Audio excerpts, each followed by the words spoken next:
working folk don't have a chance unless we organise. Which side are you on? Which side are you on? Which side are you on? Tell me, which side are you on? Welcome to the Blue Mountains Trade Union Council. I'm a member of the Nurses Association. I'm a mental health worker here in the Blue Mountains, and I'm also on the council. My question is really a broad one. It's in relation to the casualisation of labour and the growing issues that presents to our community locally and to society generally. And that includes not only the national question in our own country, but the international issues that casualisation of labour presents. And to put this into some sort of context, John mentioned the issues around ADAC, the Organisation of Ageing, Disability and Home Care. And in early October this year, the O'Farrell government announced by 2018 ADAC will no longer provide disability services. People with disability will get their support from non-government organisations and, listen to this, possibly the Commonwealth.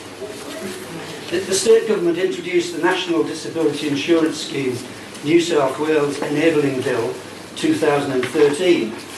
This bill was forced through Parliament in late October despite strong opposition from the Nurses Association, the Public Services Association and other concerned groups. The question was, the bill allows the transfer of assets, clients and staff to the non-government sector as well as the profit sector. And really what the state government said was that they tied ADAC privatisation agenda to the ongoing fate of the NDIS scheme, arguing that opposition to the privatisation of ADAC is opposition to NDIS and therefore the disability community. And as John mentioned, the government, state government, said following commencement of full NDIS, the New South Wales government will no longer provide any residential disability services or basic community services. Yep.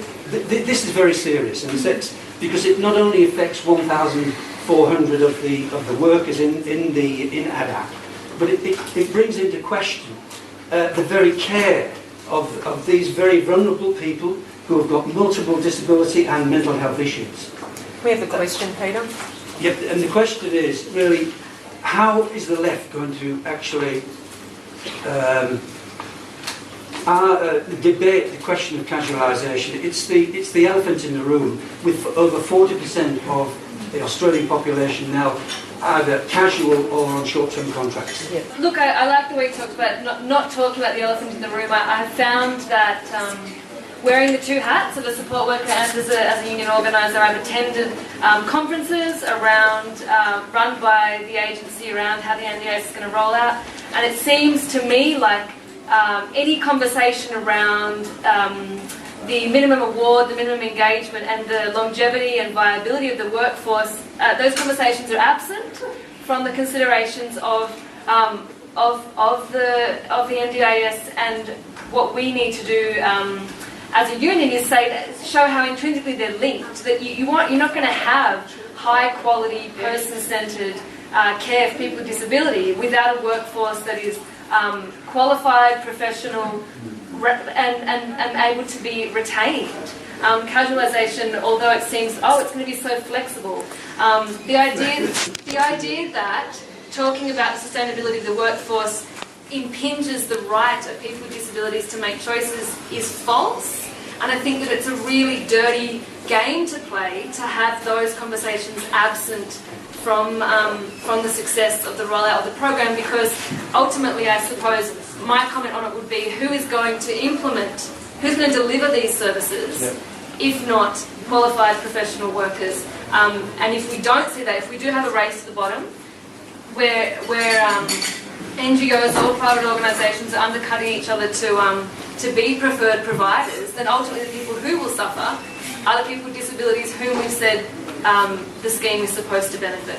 So I mean, it's not an answer, but that's the conversation where we're certainly making present in the workforce. As you say, we all know in terms of the aged care sector how that's being driven down in terms of providing safe nursing care for our local aged population as well. Yes. So that's really. Casualisation is a new transportation. In the 18th century and the 19th century, the British government used the threat of being deported to Australia as a way of disciplining the working class. You stepped out of line, you were deported. Well, we don't do that anymore. But what we do now is we threaten you with casualisation. And there's, most union organisers will say to you, it's much harder to organise a casualised workforce than to organise a permanent labour workforce. In TAFE, which is an area I know a little bit about, we are now in a situation where 70% of the workforce is casualised. There are whole sections of TAFE where there is no permanent teacher. There are some great casual teachers, there are some great casual workers in the disability sector, but the reality is that without a permanent workforce that has the collective learning and can pass on that collective learning, then not only are we destroying their ability to organise industrially, but we're also destroying the quality of the workforce by doing it. With respect to with ADHC, I talked a bit about it when I spoke before. 13,000 public sector workers are about to get transferred out. And some of these workers may be transferred into organisations. They have no choice. This is you are told your job is now with organisation X. Now, there could be situations where you're transferred to a religious-based organisation that doesn't approve of your lifestyle. You might be gay, you might be living with somebody you're not married to. You have no protection once you're transferred. So there's a fundamental undermining of the rights. The second thing to be said about the ADHC is about the NDIS. The language is extremely clear. It was language that was signed off by Julia Gillard and Barry O'Farrell. It wasn't spoken in October of last year. It wasn't spoken about until we actually saw, and I must admit, I wasn't really aware of it until I saw the legislation and asked the question, why is the O'Farrell government bringing legislation that allows wholesale privatisation? By stealth. It was by stealth, but the language is very clear. It was not to the community sector. It was out of the public sector.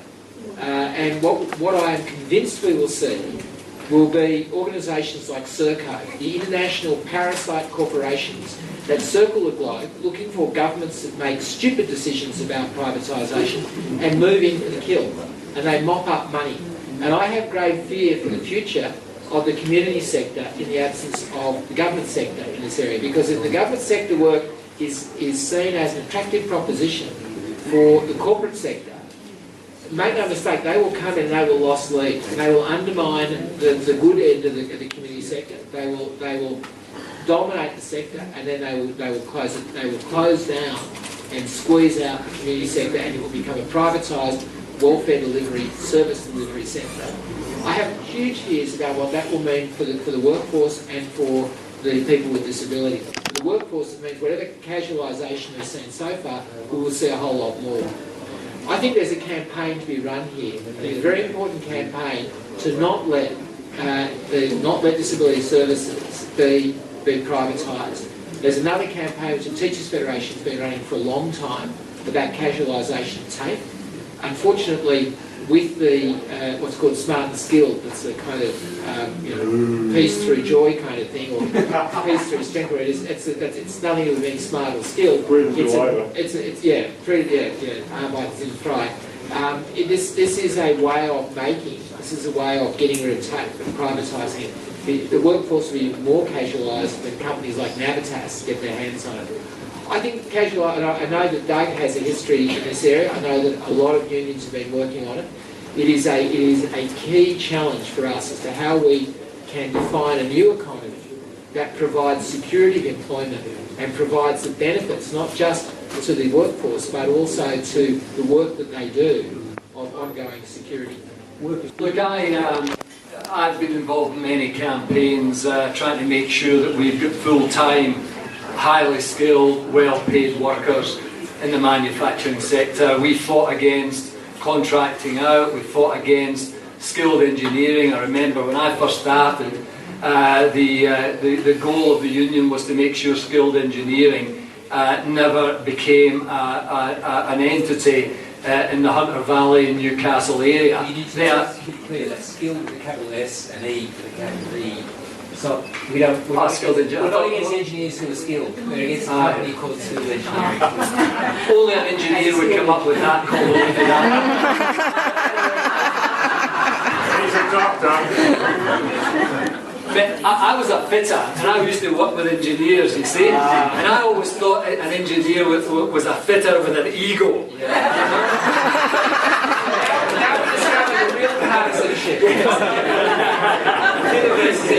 Yeah, but no, seriously, it's a huge issue.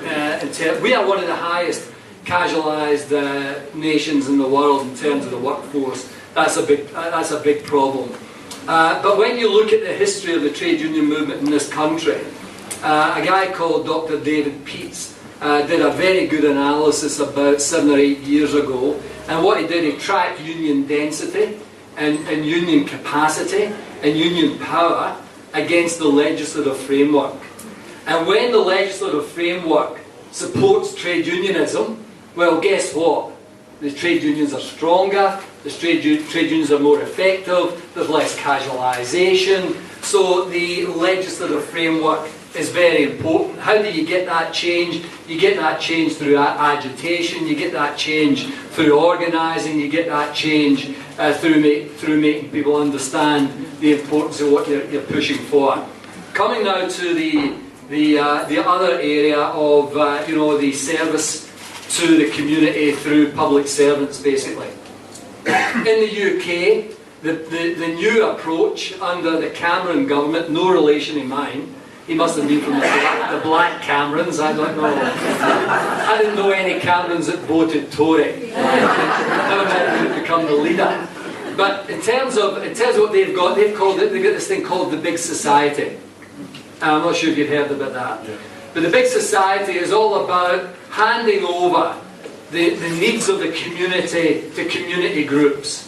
It's about privatising it, it's about putting it back on the community, it's about making it at less cost, and it's about people looking after each other, looking after themselves, which you would think would be a good socialist principle. But this is at the expense of workers who are paid to do that job for the community. So if you haven't looked at what's happening in the UK, have a look at what's happening in the Big Society. You can see Andrews, the new Minister for Social Services, starting to articulate, the key words. And if you do the critical analysis of what he's saying, underpinning that is the Big Society. That'll mean more casualisation, more contracting out, more community groups doing the work, less cost to government, smaller government at the expense of a more professional, effective government.